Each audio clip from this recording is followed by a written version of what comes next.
her name is, and give a really big Barri Beidos welcome to Kiera Marshall. Diolch yn fawr.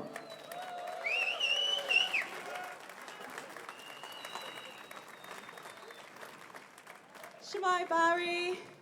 Wow, just look at you all. Dach chi'n edrych yn lovely. It's one of the biggest honours of my life to be speaking to you all today. To the people who've come out onto our streets with hope for an independent Wales. So diolch o galon for being here, and diolch the organisers for making today happen. So yeah, my name's Kiera Marshall, and I'm a political activist based in Cardiff. I'm involved with Plaid Cymru, Yes Cymru, and other community level activism as well. But more than that, I'm a young woman who's had enough. I've had enough of seeing our country be left behind. I grew up only an hour from here in Swansea, and as a girl, looking out across Swansea Bay, I never imagined I'd be doing anything like this. My parents split up during the financial crash, and my mum moved to Town Hill, which was one of the most deprived council estates in the whole of Europe at the time. So I grew up there in the face of austerity, as opportunity collapsed, and as people had to fight for dignity. I've just turned 27, and it feels like my whole life, as long as I can remember, it's just been one crisis after another. My generation is yet to know a time that wasn't shaped by crisis. From the financial crash of 2008, from austerity, to the COVID-19 pandemic, and to the cost of living crisis. We have known instability, not just as a chapter, but as the setting of our entire story. So it's absolutely no surprise to me that a recent poll by Yes Cymru found that 72% of people my age support independence.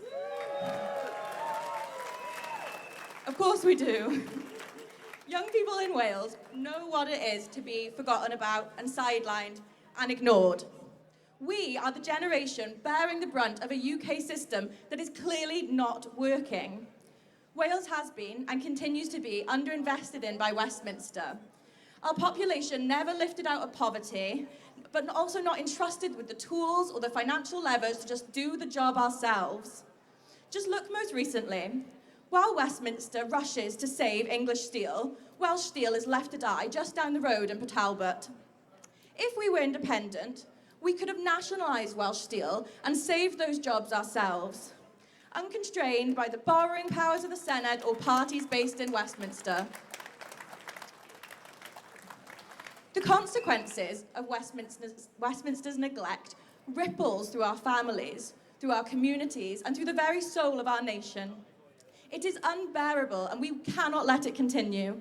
But we are here today, not just naming the problem, but becoming the solution.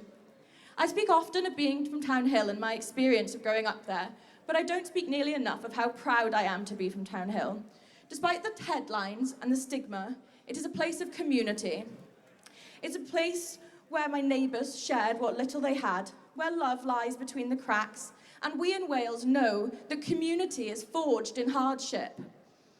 So much of what I do today is because of my love for where I grew up, whether that's Town Hill or Wales.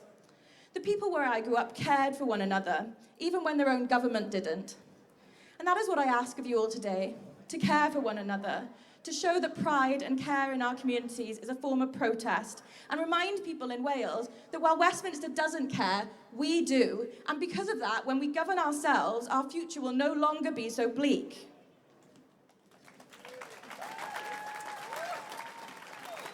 I said earlier that it was one of the greatest honours of my life speaking to you all today. And aren't I lucky? Because at the same time, I'm currently experiencing the greatest honour of my life as I'm pregnant with my first child. And oh, has it motivated me. I am a woman on a mission. Because how do I comfortably bring a child into this country where 34% of our children live in poverty? It breaks my heart. And in the middle of a cost of living crisis, supermarkets increased their prices whilst children in Wales went hungry. And in the middle of an energy crisis, while energy giants made record profits, children in Wales went to bed cold.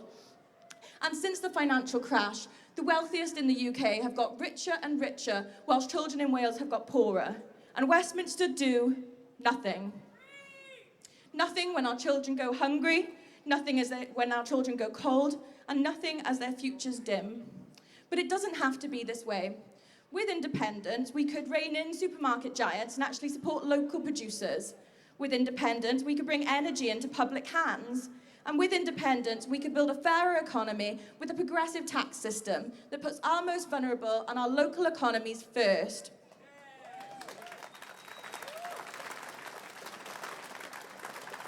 So when people ask me, can we afford to be independent? I ask, how can we afford not to? Because it is not that Wales is too poor, it is the UK keeps us poor. It is that inequality is baked into every level of the union and the UK system. And Barri, we will not let this go on. I cannot wait to stand with you all again, not in protest, but in celebration of the day we finally get to take our future back into our own hands and turn our fates around. When the future is no longer written for us, but by us. So thank you, Barri. It's been an honour. Diolch yn fawr.